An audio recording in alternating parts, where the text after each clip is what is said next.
നമസ്കാരം. വയനാട്ടിലുണ്ടായ മഹാദുരന്തത്തിൻ്റെ ഞെട്ടലിൽ നിന്ന് ഇന്നും നാം മുക്തമായിട്ടില്ല. പുനരധിവാസ പാക്കേജുകൾ എത്രമാത്രം നടപ്പാക്കപ്പെടുമെന്നാണ് ഇനി ആകാംക്ഷയോടെ നമ്മൾ കാത്തിരിക്കുന്നത്. സമഗ്ര പുനരധിവാസ പാക്കേജിന് കേന്ദ്രം കനിയുമോ? പവർ പോയിന്റിലേക്ക് സ്വാഗതം.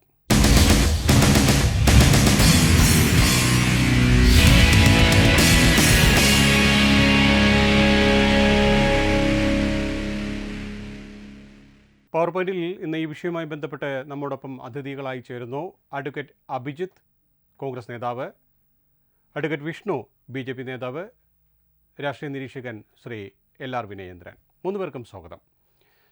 അഡ്വക്കേറ്റ് അഭിജിത്ത്, ഇവിടെ ഇപ്പോൾ നമ്മൾ ആ ദുരന്തത്തിൻ്റെ ഞെട്ടലിൽ നിന്ന് നേരത്തെ ചൂണ്ടിക്കാട്ടിയത്, ആ ഞെട്ടലിൻ്റെ ഓരോ നിമിഷത്തിലൂടെ നമ്മളിങ്ങനെ കടന്നു പോവുകയാണ്. ഒരുപക്ഷെ നമ്മളിത് ചർച്ച ചെയ്യുമ്പോൾ പോലും അവിടെ രക്ഷാപ്രവർത്തനം തുടരുന്നു. അവിടെ നിന്ന് നിരവധി ജീവനില്ലാത്ത നമ്മുടെ കൂട്ടരെ കണ്ടെത്തിക്കൊണ്ടിരിക്കുന്നു. അങ്ങനെ ഒരു വല്ലാത്തൊരു വിഷമത്തിലൂടെയാണ് നമ്മൾ ഈ വിഷയം ഇപ്പോഴും ചർച്ച ചെയ്തുകൊണ്ടിരിക്കുന്നത്. പക്ഷേ നമ്മൾ ഈ വിഷയം ചർച്ച ചെയ്യുമ്പോഴും നമുക്ക് ഇനി ഏറ്റവും പ്രധാനപ്പെട്ടൊരു കാര്യം, നമുക്ക് ആ ജീവൻ രക്ഷിച്ചവരുടെ അവരുടെ കുടുംബത്തിനും അല്ലെങ്കിൽ ഈ മഹാദുരന്തത്തിൽ നിന്ന് രക്ഷപ്പെട്ടവർക്കും എന്ത് സഹായം ലഭിക്കും എന്നുള്ളതിനെക്കുറിച്ചാണ് നമ്മൾ പ്രധാനമായും ചർച്ച ചെയ്യേണ്ടത്. അത് പുനരധിവാസം തന്നെയാണ്. നമ്മൾ കഴിഞ്ഞ കുറേ നാളുകളായി, ദിവസങ്ങളായി ഈ പുനരധിവാസത്തെക്കുറിച്ച് ഇങ്ങനെ പല ഭാഗത്തു നിന്ന് വാദോരാതെ സംസാരിക്കുന്നുണ്ട്. കേരളം പറയുന്നു കേന്ദ്രം കനിയണം, കേന്ദ്രം മറ്റ് ചില കാര്യങ്ങൾ പറയുന്നു. അപ്പോൾ അങ്ങനെയുള്ളൊരു സാഹചര്യത്തിൽ ഇത് എത്രത്തോളം വേഗത്തിലാക്കാൻ കഴിയുമെന്നാണ് അഭിജിത്ത് കരുതുന്നത്? നമ്മൾ ഈ ദുരന്തത്തെ കാണുന്നത് കേരളത്തിലെ ഏറ്റവും വലിയ ഒരു ദുരന്തമായിട്ടാണ് നമ്മളെല്ലാം മനസ്സിലാക്കുന്നത്, അറിയുന്നത്. ഞാൻ മനസ്സിലാക്കുന്നത് 417ഓളം പേർ മരണപ്പെട്ടതായി ഇതുവരെ സ്ഥിരീകരിച്ചിട്ടുണ്ട്. ഇനിയും എത്രയോ പേരെ കണ്ടെത്താനുണ്ട്. അതിൻ്റെ കൃത്യമായ കണക്കുകൾ നമ്മൾ എടുത്തുകൊണ്ടിരിക്കുന്നതേ ഉള്ളൂ. അപ്പം നമ്മളെ സംബന്ധിച്ചിടത്തോളം ഈ ദുരന്ത എത്തി നിൽക്കുന്ന ഈ സമയത്ത് എത്രത്തോളം അവർക്ക് സഹായങ്ങൾ എത്തിക്കാൻ പറ്റുമോ അതിൻ്റെ ഒരു രാഷ്ട്രീയ മാനം ഉണ്ടാവാതെ, രാഷ്ട്രീയത്തിൻ്റെ ഒരു ഇതില്ലാതെ എത്രയും ആർക്ക് എത്തിക്കാൻ പറ്റുമോ അതെല്ലാം എത്തിക്കണം എന്നുള്ളതാണ് കോൺഗ്രസിൻ്റെ ഒരു പ്രതിനിധിയുള്ള രീതിയിൽ എനിക്ക് പറയാനുള്ളത്. അതോടൊപ്പം തന്നെ കഴിഞ്ഞ കാലങ്ങളിൽ നമുക്ക് ഒരുപാട് ദുരന്തങ്ങളെ അഭിമുഖീകരിച്ച ഒരു നാട് എന്നുള്ള രീതിയിൽ കഴിഞ്ഞ കാലത്തിലൊക്കെ നടത്തിയ നമ്മുടെ ഈ രക്ഷാപ്രവർത്തനങ്ങളൊക്കെ മികച്ചതായിരുന്നു. എങ്കിൽ പോലും പലതരത്തിലുള്ള പാക്കേജുകൾ നമ്മൾ സർക്കാർ പ്രഖ്യാപിച്ചിട്ടുണ്ടെങ്കിൽ അത് എത്രത്തോളം ജനങ്ങളിലെത്തി എന്നുള്ളത് നമ്മൾ കഴിഞ്ഞ കാലങ്ങളിലൊക്കെ പുനഃപരിശോധിച്ചുകൊണ്ടിരിക്കുന്നതാണ്. അപ്പോൾ അതേ കണക്കൊരു രീതിയിൽ ഉണ്ടാവാതെ കൃത്യമായി എത്തേണ്ട കൈകളിൽ എത്തണം എന്നുള്ളതാണ് ഞങ്ങളുടെ ഒരു നിലപാട്. ശ്രീ വിഷ്ണു, ഇവിടെ ഇപ്പോൾ ഈ ഒരു ദുരന്തത്തിൻ്റെ പശ്ചാത്തലത്തിൽ ഈ പുനരധിവാസം അടക്കം നടപ്പാക്കുന്നതിനും അവിടുത്തെ ജനങ്ങൾക്ക് ആശ്വാസമാകുന്ന തരത്തിലും ഒട്ടനവധി കാര്യങ്ങൾ ചെയ്യണമെന്ന് കേരളം നിരന്തരമായി കേന്ദ്ര സർക്കാരിനോട് ആവശ്യപ്പെടുന്നുണ്ട്. ഒരുപക്ഷേ പലപ്പോഴും ആവശ്യമായി മുഖ്യമന്ത്രിയും മറ്റ് പ്രധാനപ്പെട്ട പ്രതിപക്ഷത്തെ നേതാക്കളുമെല്ലാം ആവശ്യമായി ഉന്നയിക്കുന്നത് ഒരു ദേശീയ ദുരന്തം എന്ന തരത്തിലുള്ള കാര്യങ്ങളാണ്. പക്ഷേ അത് ഇത്രത്തോളം നടപ്പാക്കാൻ സാങ്കേതികമായി എന്നുള്ള കാര്യത്തിലൊക്കെ നമുക്ക് എപ്പോഴും ആശങ്കയുണ്ട്. അത്തരമൊരു പേരിട്ട് വിളിക്കാമോ, അല്ലെങ്കിൽ ഇതിനെ ദേശീയ ദുരന്തം എന്നൊരു പ്രഖ്യാപനം നടത്താൻ കഴിയുമോ എന്നുള്ളത് നിയമപരമായി വലിയ പ്രശ്നങ്ങളൊക്കെ നിലനിൽക്കുന്നൊരു സാഹചര്യമുണ്ട്. പക്ഷേ എങ്കിൽ കൂടിയും അടിയന്തരമായി കേരളത്തിന് ഒരു സഹായം നൽകാൻ കേന്ദ്രം മനസ്സ് തുറക്കേണ്ടതല്ലേ? അല്ലെങ്കിൽ വളരെ വേഗത്തിൽ കൂടുതൽ സഹായങ്ങൾ, മറ്റ് കാര്യങ്ങളും ഈ നൂലാമാലകളൊക്കെ കടന്നുള്ളൊരു തീരുമാനം വരേണ്ടതല്ലേ? സംശയമൊന്നുമില്ലാത്ത, അല്ലെങ്കിൽ ഈ പറഞ്ഞതുപോലെ പിറകോട്ടൊന്നും നമുക്ക് മാറി ചിന്തിക്കാൻ കഴിയാത്ത വലിയൊരു ദുരന്തം, സമാനതകളില്ലാത്ത ദുരന്തം തന്നെയാണ് കേരളത്തിൽ ഉണ്ടായതെന്നുള്ള കാര്യത്തിൽ യാതൊരു സംശയവുമില്ല.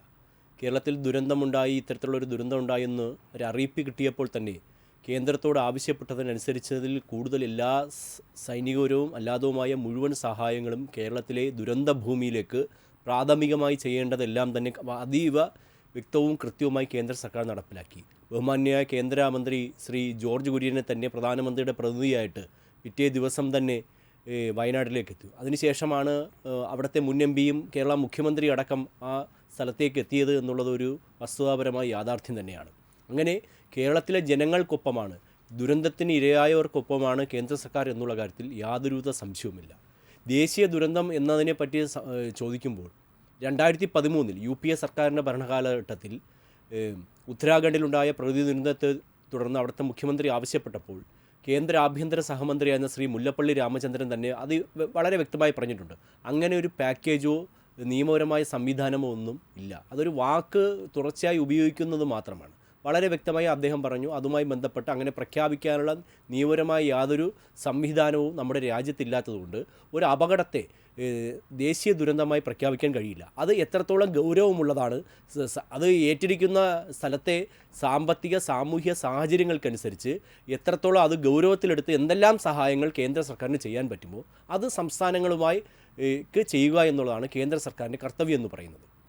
കേരളത്തിൽ ദുരന്തമുണ്ടായ ഉടൻ തന്നെ അത് കൃത്യമായി കേന്ദ്ര സർക്കാർ കേരളം ആവശ്യപ്പെട്ടതിനേക്കാൾ കൂടുതൽ കൃത്യമായ സൈനികപരവും അല്ലാത്ത സഹായങ്ങൾ നൽകുകയും കേരളത്തിലെ ജനങ്ങൾക്കും ഇവിടുത്തെ സാധാരണക്കാർക്കും ഒപ്പം നിൽക്കുക എല്ലാ പ്രവർത്തനങ്ങളിലും പങ്കാളിയായിട്ടുണ്ട്. ഇനി കേരളത്തിൽ പരിഹരിക്കപ്പെടേണ്ടത് സാമ്പത്തികപരമായ ജനങ്ങളുടെ ആവശ്യങ്ങളാണ്. പ്രത്യേകിച്ച് എല്ലാവർക്കും വീടുകൾ നഷ്ടപ്പെട്ടു. വീടുകളിൽ നിന്നിടത്ത് ഒരു തരി മണ്ണ് പോലും ഇല്ല. ഒരു വലിയൊരു പ്ലേ ഗ്രൗണ്ട് പോലെ ഒഴിഞ്ഞു കിടക്കുകയാണെന്ന് വയനാടെന്ന് പറയുന്ന ഒരു ശ്മശാന ഭൂമിയായി മാറിയിരിക്കുന്നു. അപ്പോൾ ആ സാഹചര്യത്തിൽ നിന്ന് അവിടുത്തെ ജനങ്ങളെ മുഴുവൻ കൈപിടിച്ചുയർത്താനും അവർക്ക് ജീവിതത്തിൽ മടങ്ങി വരുമ്പോൾ അവർക്ക് നഷ്ടപ്പെട്ടതൊന്നും പരിഹരിക്കാൻ സർക്കാരിന് കഴിയില്ലെങ്കിൽ പോലും സാമ്പത്തികമായി മറ്റും കാര്യങ്ങളിൽ മാത്രമേ സംസ്ഥാന കേന്ദ്ര സർക്കാരുകൾക്ക് പരിഹരിക്കാൻ കഴിയൂ. അവിടെ പരിഹരിക്കാൻ കഴിയുന്ന എല്ലാ കാര്യങ്ങളും കൃത്യമായി പരിഹരിച്ചുകൊണ്ട് അവർക്ക് ഏത് രീതിയിലാണ് ഒരു സാധാരണമായി അവർ മുൻപ് തുടർന്നൊരു ജീവിതം സാധ്യമല്ലെങ്കിൽ പോലും ഏത് തരത്തിൽ നമുക്ക് ഭൗതികമായ സാഹചര്യങ്ങൾ ഒരുക്കിക്കൊണ്ട് അവർക്ക് സാധ്യമാകാൻ പറ്റുമോ അതിനെല്ലാ കാര്യത്തിലും സംസ്ഥാന സർക്കാരുമായി ആലോചിച്ചുകൊണ്ട് കൃത്യമായ ഒരു പിന്തുണ കേന്ദ്ര സർക്കാരിൻ്റെ ഭാഗത്തുനിന്നുണ്ടാകും എന്നുള്ള കാര്യത്തിൽ ഒരു തർക്കവുമില്ല. ശരി, ഒരുപക്ഷെ നമ്മൾ ഈ ചർച്ച ചെയ്യുമ്പോൾ പ്രധാനമന്ത്രി കേരളത്തിലെത്തിയിട്ടില്ല.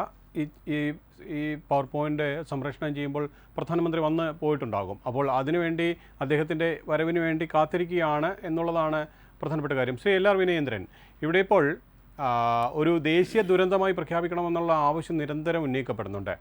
അത് ഒരു പക്ഷേ അത് അങ്ങനെ ഒരു ദുരന്തമായി പ്രഖ്യാപിക്കുന്നതിന് ഇങ്ങനെയൊക്കെ തടസ്സവാദങ്ങൾ പറയുന്നതിനപ്പുറം അത്തരത്തിലൊരു തീരുമാനത്തിലേക്ക് പോകേണ്ടതില്ല. ഒരു പക്ഷേ നമുക്കറിയാം ഇത്തരം കാര്യങ്ങൾ ഉണ്ടാകുമ്പോൾ ഇപ്പോൾ L0, L1, L2, L3, അപ്പോൾ L3 ലെവലിലുള്ള ഒരു ദുരന്തമാണ് കേരളത്തിൽ സംഭവിച്ചിരിക്കുന്നതെന്നുള്ള കാര്യത്തിൽ യാതൊരു സംശയവുമില്ല. അപ്പോൾ ആ ഒരു തീരുമാനത്തിലേക്കെങ്കിലും എന്തുകൊണ്ടാണ് പൊടുന്നതിനെ എത്താത്തത്? ഇവിടെയും അങ്ങ് സൂചിപ്പിച്ചതുപോലെ ഈ ഒരു നിയമപരമായിട്ടുള്ള ഒരു സംഗതിയോ അല്ലെങ്കിൽ അത് എക്സിക്യൂട്ടീവ് ചെയ്യാനുള്ള ആക്റ്റോ ഈ NDMA-യിലില്ല എന്നാണ് ഞാൻ മനസ്സിലാക്കുന്നത്. അങ്ങും അതിനെക്കുറിച്ച് പറയുകയുണ്ടായി. കാര്യം എന്ന് പറയുന്നത് അതിതീവ്രമായ ഇപ്പോൾ വെള്ളപ്പൊക്കമോ മണ്ണിടിച്ചിലോ നമ്മുടെ ദേശീയ ദുരന്തത്തിൻ്റെ പട്ടികയിൽ വരുന്നു എന്നുള്ളൊരു യാഥാർത്ഥ്യമുണ്ട്. പക്ഷേ പ്രകൃതി ദുരന്തങ്ങളെ അതിതീവ്രമായ ദുരന്തങ്ങളായി നമുക്ക് കാണാമെന്ന് മാത്രമേ പറയുന്നുള്ളൂ, നിർവചിക്കപ്പെടുന്നില്ല. അപ്പോൾ അതിനെന്താണ് ഒരു ഡെഫനിഷൻ എന്ന് കൊടുത്തെങ്കിൽ മാത്രമേ അത്തരത്തിൽ പ്രഖ്യാപിക്കാൻ കഴിയൂ എന്നുള്ളൊരു കാര്യമുണ്ട്. പക്ഷേ ഇവിടെ എല്ലാവരും പറയുന്നത് എന്താണ്, ദേശീയ ദുരന്തമായി പ്രഖ്യാപിക്കണം. ശ്രീ BG വിഷ്ണു പറഞ്ഞതുപോലെ 2013 ഉത്തരാഖണ്ഡിലുണ്ടായ വെള്ളപ്പൊക്കം, തുടർന്ന് ആന്ധ്രാപ്രദേശിലുണ്ടായ ഖുദു ചുഴലിക്കാറ്റാണെന്ന് തോന്നുന്നു ദേശീയ ദുരന്തത്തിൻ്റെ പട്ടികയിലേക്ക് വന്നത് എന്ന് ഞാൻ മനസ്സിലാക്കുന്നു. അവിടെ അടിസ്ഥാനപരമായി പറയുന്നത് എന്താണ്, ഈ സംസ്ഥാനത്തിന് അത്തരത്തിലുള്ള കാര്യങ്ങൾ, അതായത് അവിടെയുള്ള ജനങ്ങളുടെ പുനരധിവാസം ഉൾപ്പെടെയുള്ള കാര്യങ്ങൾ ചെയ്യാനുള്ള സാമ്പത്തിക സ്ഥിതി, സാമ്പത്തികവും സാമൂഹികവുമായിട്ടുള്ള സ്ഥിതി ഉണ്ടോ എന്നുള്ള പരിശോധിക്കപ്പെടേണ്ടതായിട്ടുണ്ട് എന്നൊരു കാര്യമാണ് ഇവിടെ പറയപ്പെടുന്നത്. അല്ലെങ്കിൽ നേരത്തെ നമ്മൾ കണ്ടിരുന്നത്, അതായത് 1995-2000 ധനകാര്യ കമ്മീഷൻ മുമ്പോട്ട് വച്ചിരിക്കുന്നൊരു കാര്യമുണ്ട്. എന്താണ്, ഒരു സ്റ്റേറ്റിലെ 1/3 ജനത്തെ ബാധിക്കുന്ന തരത്തിലേക്ക് ആകണം ഈ ഏതെങ്കിലും ഒരു പ്രശ്നം ഉണ്ടാവുക. അത് പ്രകൃതി ദുരന്തമോ അല്ലെങ്കിൽ മനുഷ്യനിർമ്മിതമായ ആണവതരത്തിലുള്ള ജൈവതരത്തിലുള്ള പ്രശ്നങ്ങളോ, അപ്പം ഭോപ്പാലിലൊക്കെ സംഭവിച്ചതുപോലെയുള്ള, അപ്പം അത്തരത്തിലുള്ള ദുരന്തങ്ങളായാലും അത് ഒരു സംസ്ഥാനത്തിലെ ജനസംഖ്യയുടെ 1/3 ഭാഗത്തെ ബാധിക്കുന്ന തരത്തിലാണെങ്കിൽ മാത്രമേ അത്തരത്തിലൊരു കാഴ്ചപ്പാടിലേക്ക് കടക്കാൻ കഴിയുള്ളൂ. ഇവിടെ ഒരു വലിയൊരു ചോദ്യമുണ്ട്. അപ്പോൾ ഇപ്പോൾ നമുക്ക് കാണാൻ കഴിയുന്നത്, ഇപ്പോൾ നമ്മൾ അങ്ങ് പറയുന്നത് പോലെ പവർ പോയിൻ്റ് പ്രക്ഷേപണം ചെയ്ത് തുടങ്ങിക്കഴിയുമ്പോൾ അടുത്ത ദിവസം അതിന് തലേനാൾ അദ്ദേഹം എത്തുന്നുണ്ട്. അതായത് നമ്മൾ ചർച്ച ചെയ്യപ്പെടുമ്പോൾ ശനിയാഴ്ച അദ്ദേഹം അവിടേക്ക് എത്തുകയാണ്, വയനാട്ടിലേക്ക് എത്തുകയാണ് പ്രധാനമന്ത്രി. കണ്ണൂരിൽ നിന്ന് അദ്ദേഹം റോഡ് മാർഗമാണ് വയനാട്ടിലേക്ക് പോകുന്നത്. അദ്ദേഹം അവിടേക്ക് വരാൻ ഒരു സന്നദ്ധത കാണിച്ചു എന്നുള്ളത് നമുക്ക് എന്തുകൊണ്ടും അഭിനന്ദനാർഹമാണ്. മാത്രമല്ല, ഒരു മഞ്ഞുരുകലിൻ്റെ സ്റ്റേറ്റുമായി, അതായത് മഞ്ഞുരുകലെന്ന് ഞാൻ പറയുന്നത് ഇപ്പോൾ ഗവർണർ അദ്ദേഹമുണ്ട്, മുഖ്യമന്ത്രിയുണ്ട്, മാത്രമല്ല അവിടുത്തെ ഉപസമിതിയുടെ നേതൃത്വം വഹിക്കുക എന്ന് വേണമെങ്കിൽ പറയാവുന്ന നമ്മുടെ റവന്യൂ വകുപ്പ് മന്ത്രി അതിനെ സ്വാഗതം ചെയ്തിട്ടുണ്ട്. സ്വാഗതം ചെയ്തേ പറ്റുള്ളൂ, ഫെഡറൽ സംവിധാനമാണ് നമ്മുടേത്. മറിച്ച് പ്രതിപക്ഷ നേതാവ് അടക്കമുള്ളവർ സ്വാഗതം ചെയ്തിട്ടുണ്ട്. തീർച്ചയായും കാര്യമെന്ന് പറയുന്നത് നമുക്കറിയാം, ഈ ചിത്രത്തിൽ ഒതുക്കാൻ കഴിയുന്ന ഒരുപക്ഷേ എന്താണ് കൃത്രിമ ഉപഗ്രഹ ഭൂപടത്തിൽ പോലും ഒതുക്കി തീർക്കാൻ കഴിയാത്ത വ്യാപ്തിയുള്ള ഒരു ദുരന്തമാണ്. 400-ലധികം പേരുടെ ജീവൻ ആരുടേതെന്നറിയപ്പെടാതെ, ഉറ്റവരോ ഉടയവരോ പോലും തിരിച്ചറിയപ്പെടാൻ കഴിയാത്തവരുടെ മൃതദേഹങ്ങൾ സംസ്കരിക്കപ്പെട്ട ദയനീയമായ കാഴ്ച നമ്മൾ കണ്ടു. 150ഓളം ഏകദേശം 150ഓളം ആളുകളെ ഇനിയും കണ്ടെത്താനുണ്ട്. ഇത് പട്ടികപ്പെടുത്തിയിട്ടില്ല.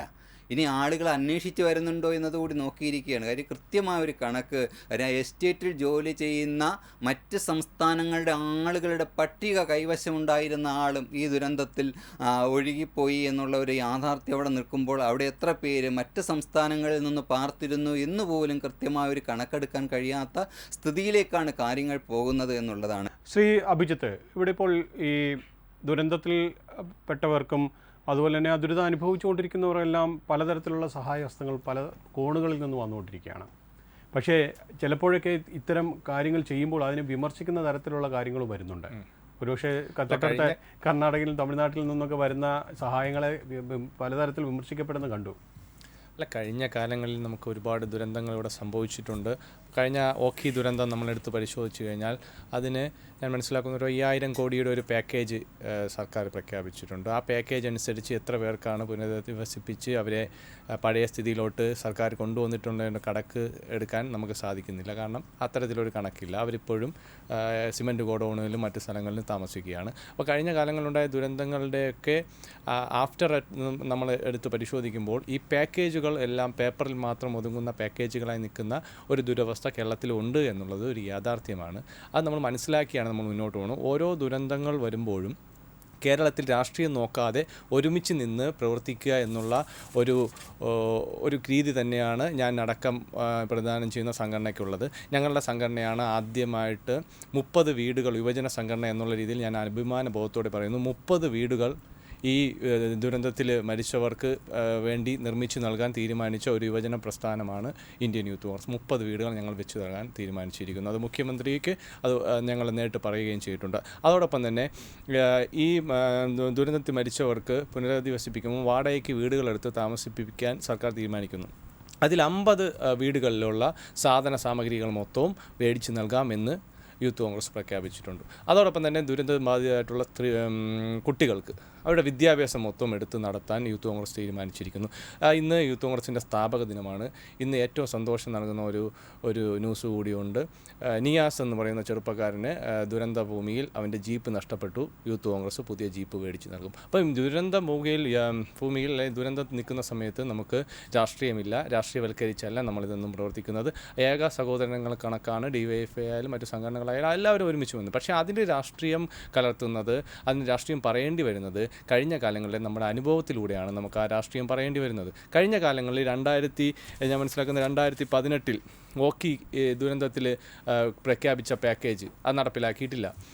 കവളപ്പാറയിൽ ഉരുൾപൊട്ടലുണ്ടായപ്പോൾ അവിടെയുള്ള പാക്കേജ് നടപ്പിലാക്കിയിട്ടില്ല. കഴിഞ്ഞ കാലത്ത് സർക്കാർ ഏത് ദുരന്ത ഭൂമിയിൽ നിന്നുകൊണ്ട് സംസാരിക്കുമ്പോൾ ദുരന്തത്തിനെ ഒരു തീവ്രമായിട്ട് എല്ലാവരും ഒരുമിച്ച് നിന്ന് നേടുമ്പോൾ അതിൻ്റെ പാക്കേജുകളും അതിൻ്റെ ആനുകൂല്യങ്ങളും യഥാർത്ഥ കൈകളിൽ എത്തുന്നില്ല എന്നുള്ളത് ഒരു ദുരവസ്ഥയായി നിലനിൽക്കുന്നത് ഒരു വല്ലാത്ത ദുഃഖകരമായിട്ടൊരു അവസ്ഥയാണ്. തീർച്ചയായും. ശ്രീ വിഷ്ണു, ഇവിടെ ഇപ്പോൾ ഈ പറഞ്ഞതുപോലെ തന്നെ പുനരധിവാസം ഉറപ്പായി നടപ്പാക്കണം. അതിന് ഈ ദുരിതാശ്വാസ ഫണ്ട് അടക്കമുള്ള പ്രധാനപ്പെട്ട കാര്യങ്ങളൊക്കെ ഇപ്പോൾ നടക്കുന്നുണ്ട്. ഒട്ടനവധി പേർ ആ ദുരിതാശ്വാസ ഫണ്ടിലേക്കൊക്കെ പണം നൽകുന്നുണ്ട്.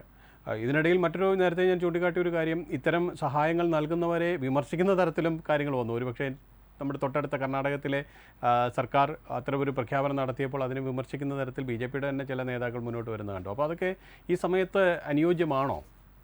കേരളത്തിൽ BJP ഒരിടത്ത് പോലും ഒരാളുടെ സഹായത്തിന് ഞങ്ങൾ എതിര് നിന്നിട്ടില്ല. ഞങ്ങൾ എല്ലാവരെയും സഹായിക്കാനുള്ള എല്ലാവിധ സർക്കാർ സംവിധാനങ്ങളും സ്വകാര്യ സംഘടനകളുടെ സംവിധാനങ്ങളും ഉപയോഗിക്കണമെന്നുള്ള അഭിപ്രായത്തിൽ ഞങ്ങൾക്ക് യാതൊരു വ്യത്യാസമില്ല. അത് കൃത്യമായി ഞങ്ങൾ പറഞ്ഞിട്ടുണ്ട്. പക്ഷേ ചില തെറ്റുകളെ കൃത്യമായി എതിർക്കേണ്ടി വരും. കാരണം കേന്ദ്ര ആഭ്യന്തരമന്ത്രിയാണ് ഇതിനെപ്പറ്റിയുള്ള ഈ ദുരന്തമല്ല, ഈ പറഞ്ഞതുപോലെ മഴയുണ്ടാകുമ്പോൾ സംഭവിക്കുന്ന കൃത്യമായ കാര്യങ്ങൾ കേരളത്തെ അറിയിച്ചിട്ടുണ്ട്. പക്ഷേ കേരളം എന്താണ്, AO ഹ്യൂം സെൻറ്റർ അടക്കിയ പോലെയുള്ള കൃത്യമായ അറിയിപ്പുകൾ പോലും കേരളം എന്ത് ചെയ്തിട്ടുണ്ട്, അവഗണിച്ചിട്ടുണ്ട്.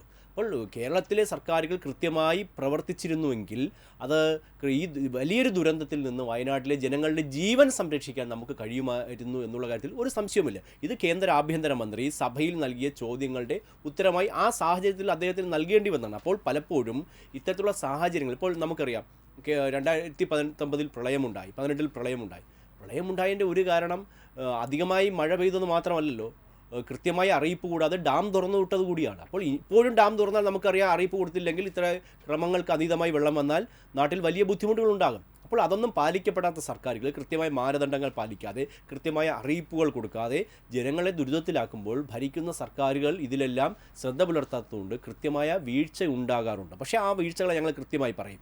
പ്രത്യേകിച്ച് മുഖ്യമന്ത്രിയുടെ ദുരിതാശ്വാസ നിധിയുമായി ബന്ധപ്പെട്ട് വിജിലൻസ് തന്നെ കേസെടുത്തിട്ടുണ്ട്.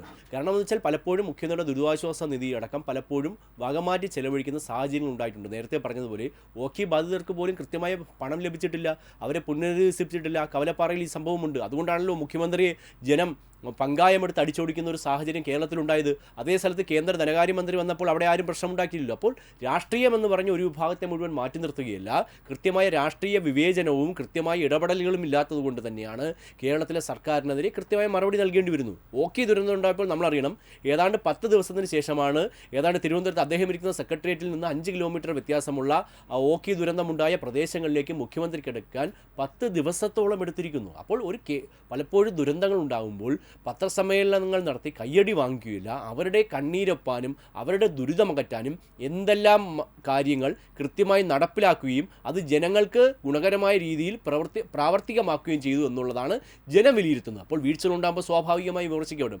വിമർശിക്കുന്നവരെയല്ല അവർ കേരള വിരുദ്ധരാണ്, അവർ കേരളത്തെ സഹായിക്കുന്നത് എതിർക്കാനാണ് എന്ന് പറയുന്നത് അത് പച്ചയായ രാഷ്ട്രീയമല്ല. ഞാൻ ഇതിനിടയിലൊന്ന് ഇടപെട്ട് ചോദിക്കുന്നത്, അതായത് നമുക്ക് മറ്റ് സംസ്ഥാനങ്ങളിൽ നിന്നോ മറ്റ് രാജ്യങ്ങളിൽ നിന്നോ സഹായം വന്നാൽ നമുക്ക് സ്വീകരിക്കാതിരിക്കാൻ നിവർത്തിയില്ല.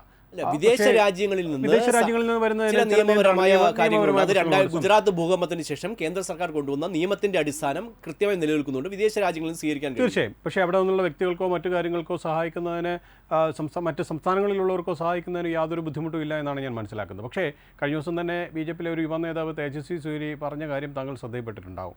എന്തിന് കർണാടകയെ സഹായിക്കുന്നതിന് പകരം കേരളത്തിലേക്ക് വയനാട്ടിലേക്ക് പോകുന്നത് എന്തിനെന്നൊക്കെ ഉള്ളൊരു ചോദ്യങ്ങൾ വരുന്നത്. അതൊക്കെ ആണ് ഞാൻ ചൂണ്ടിക്കാട്ടിയത്. അല്ല, തേജസ്വി സൂര്യ ഒരു കാര്യം വളരെ വ്യക്തമായി പറഞ്ഞു. കേരളത്തിലെ ദുരന്തം വിളിച്ചു വരുത്തിയ ദുരന്തമാണ്. പലതവണ വയനാടും ഇടുക്കിയിലടക്കമുള്ള പരിസ്ഥിതി ദുർബല പ്രദേശങ്ങളിൽ കേന്ദ്ര സർക്കാർ കൃത്യമായി പറഞ്ഞിട്ടുണ്ട് അവിടെയുള്ള നിർമ്മാണ പ്രവർത്തനങ്ങൾ നിയന്ത്രിക്കണം. ചില സംഘടിത സമൂഹങ്ങളുടെ കയ്യിലിരുന്നു കൊണ്ട് അവർ വലിയ വ്യാപകമായ രീതിയിൽ കയ്യേറ്റം നടക്കുകയും അവിടെ നിയമവിരുദ്ധമായും ഒക്കെ അനധികൃതമായ നിർമ്മാണ പ്രവർത്തനം നടക്കുന്നു. ഇത് പ്രകൃതി ദുരന്തം വിളിച്ചു വരുത്തുക തന്നെയാണ് ചെയ്യുന്നത്. അവിടെ എന്തുകൊണ്ട് സർക്കാരിന് ഇടപെടാൻ കഴിയുന്നില്ല? മാധവ് ഗാഡ്ഗിൽ കമ്മിറ്റി റിപ്പോർട്ട് എന്ന് കേൾക്കുമ്പോൾ കുരിശുകണ്ട ചെകുത്താനെ പോലെയാണ് CPM-ഉം സംസ്ഥാന സർക്കാരുമൊക്കെ പെരുമാറാറുള്ളത്. ഓക്കെ, ശ്രീ LR വിനയേന്ദ്രൻ, ഇവിടെ ഇപ്പോൾ മുഖ്യമന്ത്രിയുടെ ദുരിതാശ്വാസ നിധി, ആ ദുരിതാശ്വാസ നിധിയിലേക്ക് ഞാൻ നേരത്തെ ചൂണ്ടിക്കാട്ടിയതുപോലെ സഹായങ്ങൾ വരുന്നുണ്ട്. അതിനെക്കുറിച്ച് ചില വിമർശനങ്ങളൊക്കെ വന്നു. പക്ഷേ അത് ഏത് തരത്തിലാണ് വിമർശനങ്ങളെന്നൊക്കെ നമുക്കറിയാവുന്നതാണ്. പ്രതിപക്ഷ നേതാവ് തന്നെ അത് കൃത്യമായി മറുപടി നൽകിയിട്ടുണ്ട്. പക്ഷേ അദ്ദേഹം പറഞ്ഞൊരു പ്രധാനപ്പെട്ട ഒരു കാര്യം, അത് നടപ്പാക്കേണ്ടതല്ലേ? കാരണം ഇപ്പോൾ ഈ വയനാടിന് വേണ്ടി ലഭിക്കുന്ന തുക അത് വയനാട്ടിലെ പുനരധിവാസത്തിന് വേണ്ടി മാത്രം മാറ്റിവെക്കേണ്ട ഒരു കാര്യമാണെന്ന് പറഞ്ഞു. അത് ശരിക്കും നടപ്പാക്കേണ്ട ഒരു കാര്യമല്ലേ? ശ്രീ ജോയി നായർ ഇവിടെ നമ്മുടെ ഓഖിയുടെ കാര്യം പറഞ്ഞു. എന്താണ് സാധാരണക്കാരായ തീരപ്രദേശത്ത് വസിക്കുന്ന മത്സ്യത്തൊഴിലാളികൾ, ആ മത്സ്യത്തൊഴിലാളികൾക്കുണ്ടായ ദുരനുഭവമായിരുന്നു അത്. ഇപ്പോഴും ഈ കെടുതികളുടെ ഒരു ഭാഗത്ത് മറ്റ് വിഭാഗക്കാരുണ്ടായിരുന്നപ്പോൾ മറു സൈഡിലുണ്ടായിരുന്നത് തൊഴിലാളികളാണ്, എസ്റ്റേറ്റ് ജീവനക്കാരാണ്.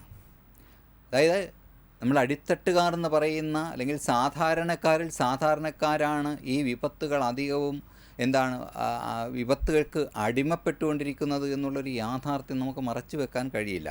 ഇനി ശ്രീ VG പറഞ്ഞതുപോലെ ഓറഞ്ച് അലർട്ട് എന്ന് പറയുന്നത് ഒരു മുൻകരുതൽ എടുക്കണമെന്നുള്ളതാണ്. അത് ഏറെ ചർച്ച ചെയ്യപ്പെടും എന്നുള്ളത് തന്നെയാണ് ഞാൻ വിശ്വസിക്കുന്നത്. അവിടെ എന്ത് ചെയ്തിരുന്നു, അല്ലെങ്കിൽ തദ്ദേശ സ്വയംഭരണ വകുപ്പുകളടക്കം എന്ത് നിലപാടാണ് എടുത്തത് എന്നുള്ളത് വരും ദിവസങ്ങളിൽ വലിയ ചർച്ചയായി. ഈ സാഹചര്യത്തിൽ നമുക്ക് ആ വലിയൊരു ചർച്ചയിലേക്ക് പോകാൻ കഴിയാത്തത് കൊണ്ട് തന്നെ ഞാനത് പറയുന്നില്ല. ഇനി അത് ഇപ്പോൾ കേന്ദ്ര ആഭ്യന്തര വകുപ്പ് മന്ത്രി പറഞ്ഞത് മാത്രമല്ല, ഈ ദുരന്ത നിവാരണ അതോറിറ്റിയുടെ ഹെഡായിട്ടുള്ള മൃത്യുഞ്ജയ് മഹോപാത്ര പറഞ്ഞു, അങ്ങനെ ഒരു മുന്നറിയിപ്പ് നൽകിയിരുന്നു എന്ന് പറഞ്ഞു. അത് റെഡ് അലർട്ട് നൽകിയില്ല എന്നുള്ളത് മാത്രം അതിനൊരു കാരണമായി സൂചിപ്പിക്കാൻ കഴിയില്ല.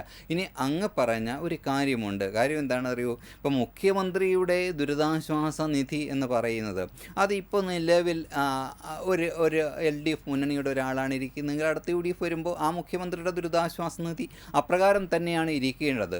പക്ഷേ അവിടെയും ശ്രീ VG പറഞ്ഞ ഒരു കാര്യമുണ്ട്. അതിൽ നിന്ന് മറ്റു തരത്തിലേക്ക് പോകുമ്പോൾ ഏറെ വിവാദമായി നമ്മളിവിടെ ചർച്ച ചെയ്യപ്പെട്ട അങ്ങിരുന്ന ഫ്ലോറിൽ തന്നെ ചർച്ച ചെയ്യപ്പെടുകയും ഈ പവർ പോയിന്റിലടക്കം ചർച്ച ചെയ്യപ്പെട്ടൊരു വിഷയമുണ്ടായിരുന്നു. അതിനെ സംബന്ധിച്ച് 2 പേർക്ക് സഹായം കൊടുത്തതിനെ സംബന്ധിച്ചുള്ള പ്രശ്നങ്ങൾ നമ്മളിവിടെ ചർച്ച ചെയ്യപ്പെട്ടതാണ്. അവിടെ പ്രതിപക്ഷ നേതാവ് പറയുന്ന ഒരു കാര്യം എന്ന് പറയുന്നത്, ഈ 2 ദിവസങ്ങൾക്ക് മുന്നിൽ നമ്മൾ മാധ്യമങ്ങളിലൂടെ അറിഞ്ഞത് എന്താണ്, ഈ 618 കുടുംബങ്ങളിലേക്ക് 43 ലക്ഷം രൂപ കൊടുക്കുന്ന തരത്തിലുള്ള ഫണ്ട് റേസ് ചെയ്തു കഴിഞ്ഞു എന്നുള്ളതാണ്.